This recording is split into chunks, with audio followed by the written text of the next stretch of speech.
Hi friends, welcome to tea and spicy. இன்றைக்கி நம்ம கிச்சனில் சிக்கன் சுக்கா வறுவல் எப்படி செய்கிறதுன்னு பார்க்க போகிறோம். இந்த சுக்கா வறுவலை ஒரு சூடான சாதத்து கூட சுட சுட வச்சு சாப்பிடும்போது ரொம்பவே டேஸ்டியாக இருக்கும். இதே மாதிரி ஒரு தடவை ட்ரை பண்ணி பாருங்கள். டேஸ்ட் அவ்வளோ அட்டகாசமாக இருக்கும். இப்போது வாங்க இந்த ரெசிபி எப்படி செய்கிறதுன்னு பார்க்கலாம். வீடியோக்குள்ளே போகிறதுக்கு முன்னாடி நம்ம டீ அண்ட் ஸ்பைசி சேனலை இன்னும் யாரெல்லாம் சப்ஸ்கிரைப் பண்ணாமல் பார்க்குறீங்களோ மறக்காமல் சப்ஸ்கிரைப் பண்ணிவிட்டு வீடியோ பாருங்கள். அப்போ தான் புது புது வீடியோஸ்லாம் உங்களுக்கு நோட்டிஃபிகேஷனாக வரும். இப்போது வாங்க வீடியோக்குள்ளே போகலாம். இப்போது ஒரு கடாயில் 3 டேபிள் ஸ்பூன் அளவுக்கு எண்ணெய் சேர்த்துக்கலாம். இது கூடவே பிரியாணி இலை, 3 கிராம்பு, ஒரு ஏலக்காய், சின்ன பட்டை, 1/2 ஸ்பூன் அளவுக்கு சோம்பு இதை சேர்த்துட்டு ஃப்ரை பண்ணி விட்டுக்கோங்க. இது கூடவே 1 கப் அளவுக்கு சின்ன வெங்காயம் 2ஆக கீறிட்டு சேர்த்துக்கலாம்.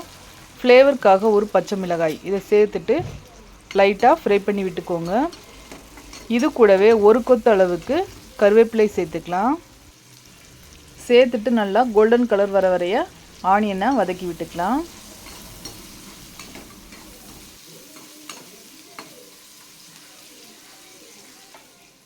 இப்போது சிக்கனை சேர்த்துக்கலாம். நான் 1/2 kg அளவுக்கு சிக்கன் எடுத்திருக்கேன். சேர்த்துட்டு நல்லா வதக்கி விட்டுக்கோங்க. ஒரு 5லேருந்து 10 நிமிஷம் வரையும் நல்லா வதக்கி விட்டுக்கலாம். அந்த எண்ணெயிலேயே நல்லா சிக்கன் வதங்கி வரணும்.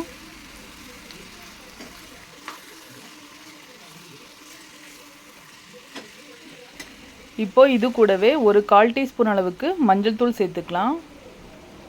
மஞ்சள் தூள் சேர்த்துட்டு வதக்கும்போது சிக்கனோட ஸ்மெல் இல்லாமல் இருக்கும். அதனால் கண்டிப்பாக மஞ்சள் தூள் சேர்த்துக்கோங்க. இப்போது ஒரு தடவை நல்லா கலந்து விட்டுக்கலாம். இது கூடவே ஒரு 2 டீஸ்பூன் அளவுக்கு இஞ்சி பூண்டு பேஸ்ட் சேர்த்துக்கலாம். நீங்கள் இஞ்சி பூண்டு பேஸ்ட் 1 மந்த்துக்கு ஸ்டோர் பண்ணணும்னு நினச்சிங்கன்னா கொஞ்சமாக மஞ்சத்தூள் சேர்த்துட்டு நீங்கள் ஃப்ரிட்ஜில் ஸ்டோர் பண்ணிக்கலாம். 1 மந்த் வரைய இஞ்சி பூண்டு பேஸ்ட் கெட்டு போகாமல் இருக்கும். இந்த டிப்ஸை நீங்கள் யூஸ் பண்ணிக்கோங்க. இப்போது இது கூடவே 2 தக்காளியை சின்னதாக கட் பண்ணிவிட்டு சேர்த்துக்கலாம். இது கூடவே தக்காளி வதங்கிறதுக்காக கொஞ்சமாக கல்லுப்பு சேர்த்துக்கலாம். கல்லுப்பு சேர்த்துட்டு நல்லா வதக்கும்போது தக்காளி வேகமாக நம்மளுக்கு வதங்கி வரும். இப்போது ஒரு தடவை நல்லா கலந்து விட்டுக்கலாம். இப்போது நல்லா வதங்கி வந்திருக்கு. இந்த ஸ்டேஜில் நாம் மசாலா பொருட்கள் சேர்த்துக்கலாம்.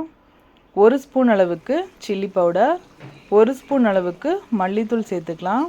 2 ஸ்பூன் அளவுக்கு சிக்கன் மசாலா சேர்த்துக்கலாம். நீங்கள் கடையில் வாங்கின மசாலாவாக இருந்தால் கூட சேர்த்துக்கலாம். இப்போது சேர்த்துட்டு நல்லா கலந்து விட்டுக்கலாம். எல்லா சைடும் மசாலா ஈவனாக மிக்ஸ் ஆகணும். அந்தளவுக்கு நல்லா கலந்து விட்டுக்கோங்க. நாம் சிக்கனில் தண்ணி எதுவுமே சேர்க்கலை. இவ்வளோ தண்ணி நம்மளுக்கு ரிலீஸ் ஆகி வந்திருக்கு பாருங்கள். இப்போது ஒரு தடவை நல்லா கலந்ததுக்கப்புறமா மூடி போட்டு ஒரு 10லேருந்து 15 நிமிஷம் குக் பண்ணிக்கலாம். இப்போது சிக்கன் நல்லா வெந்து வந்திருக்கு. எண்ணெய்லாம் பிரிஞ்சு வந்திருக்கு பாருங்கள். இப்போது ஒரு தடவை நல்லா கலந்து விட்டுக்கலாம்.